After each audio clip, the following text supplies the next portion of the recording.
Hello hi বন্ধুরা, যিনারা বাড়িতে দেশি মুরগি পালন করেন তাদের উদ্দেশ্যে একটা ছোট্ট ভিডিও বানাচ্ছি আমি। যিনারা বাড়িতে মুরগি দিয়ে ডিম বাচ্চা ফোটান, মুরগি দিয়ে ডিম ফোটান, তাদের উদ্দেশ্যে একটা 10-12টা ডিম দেয়। ডিম দেওয়ার পর বাচ্চা ফোটানোর সময় 2 থেকে 3 বাচ্চা মুরগি দিয়ে ফোটাতে ঠিকঠাক পারছেন না, তাদের উদ্দেশ্যে একটা ভিডিও। আপনারা বাড়িতে চাইলে কেউ এরকম একটা ছোট্ট ইনকিউবেটর কিনতে পারেন।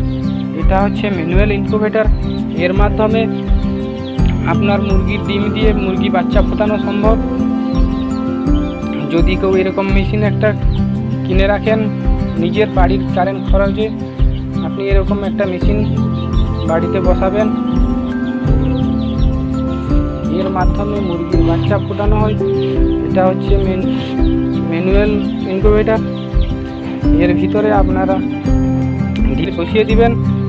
তারপর প্রত্যেক দিন 3 ঘন্টা অন্তর একবার করে ডিমগুলোকে এরকম ঘুরিয়ে ঘুরিয়ে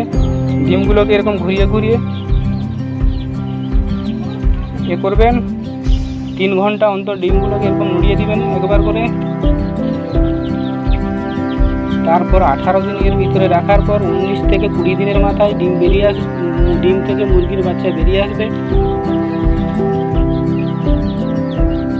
এই ছিল আমার ছোট্ট ভিডিও।